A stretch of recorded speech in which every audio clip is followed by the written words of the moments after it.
சவாலுக்கு தயாரா? நாள் 29.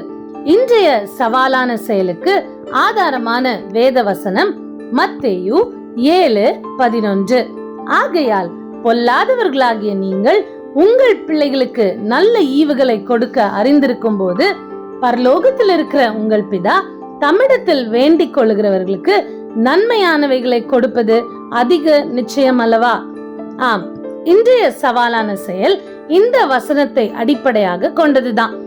நம்முடைய அனுதின வாழ்க்கையில நாமும் அநேக காரியங்களை குறித்து கேள்வி கேட்பதுண்டு, அல்லது முறுமுறுப்பதுண்டு, அல்லது கம்ப்ளைண்ட் பண்ணுவதுண்டு. எனக்கு இதுக்கு பதிலா இது இப்படி இருந்தா நல்லா இருந்திருக்குமே, அது அப்படி இருந்தா நல்லா இருக்குமே. உதாரணத்துக்கு, என் உடம்பு இன்னும் கொஞ்சம் நல்லா இருந்தா நல்லா இருக்குமே, எனக்கு இப்படி உடம்பு சரியில்லாம போனதுதான் பிரச்சனை.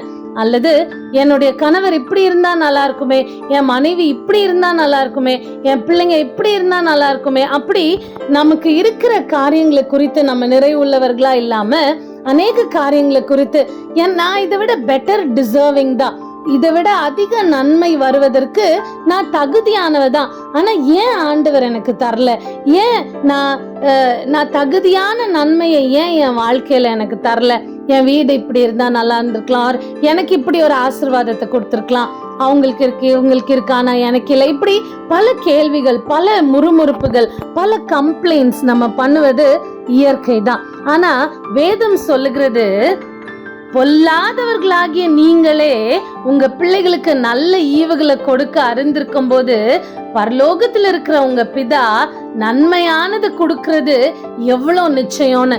அப்போ நம்மளுடைய வாழ்க்கையில ஆண்டவர் நமக்கு கொடுத்திருக்கிற ஒவ்வொரு காரியமும், நம்ம வேண்டிக் கொள்வதன்படி அவர் நமக்கு கொடுத்திருக்கிற ஒவ்வொரு காரியமும் நிச்சயமா அது நன்மைக்கு ஏதுவானது மட்டும்தான்.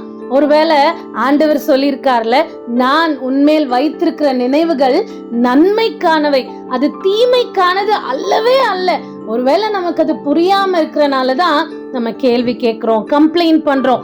இன்னைக்கு சவாலான செயல்ல நம்ம என்ன பண்ண போறோம்னா, நம்ம எந்த ஒரு காரியத்துக்காக அதிகமா கம்ப்ளைண்ட் பண்றோமோ அந்த காரியத்தை இன்னைக்கு எடுத்துக்கிட்டு, ஆண்டவரே இது நீங்க என்னுடைய வாழ்க்கையில அனுமதித்தது நன்மைக்காக தான், அல்லது இப்படி ஒரு பர்சனை என் லைஃப்ல நீங்க கொடுத்தது நன்மைக்கானது தான், அல்லது நான் அதிகமா கம்ப்ளைண்ட் பண்ற இந்த ஒரு காரியம் என் லைஃப்ல நன்மைக்கானது தான், ஏன்னா அது நீங்க அனுமதிச்சது, அல்லது அது நீங்க எனக்கு கொடுத்தது, அதற்காக நான் உங்களுக்கு நன்றி சொல்றேன் அப்படின்னு சொல்லி உள்ளத்தின் ஆழத்திலிருந்து, ஆண்டவரே நான் இவ்வளவு நாள் கேள்வி கேட்ட இந்த காரியம், அல்லது நான் இவ்வளவு நாள் முறுமுறுத்த இந்த காரியம், அல்லது நான் இவ்வளவு நாள் கம்ப்ளைண்ட் பண்ண இந்த காரியம் நிச்சயமா நன்மைக்கானது ஆண்டவரே, உமக்கு நன்றி அப்படின்னு சொல்ல போறோம்.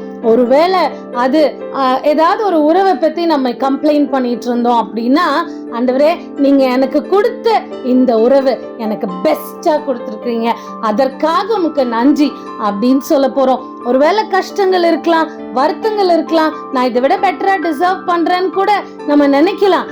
ஆனாலும் மனமுகந்து, ஆண்டவரே நீங்க எனக்கு பெஸ்டா கொடுத்துருக்கீங்க அப்படின்ற ஒரு சிந்தையோடு நம்ம ஆண்டவருக்கு நன்றி சொல்ல ஆரம்பிச்சோம்னா, அந்த தீமையாய் இருந்தாலும் கூட அதை தேவன் நமக்கு நன்மையாய் மாற்றுவார். இதன் மூலம் இந்த சவாலான செயல்ல நாம் ஜெயிப்பது மாத்திரமல்ல, உண்மையாகவே ஒரு ஜெய ஜீவியமும் நாம் செய்ய முடியும்.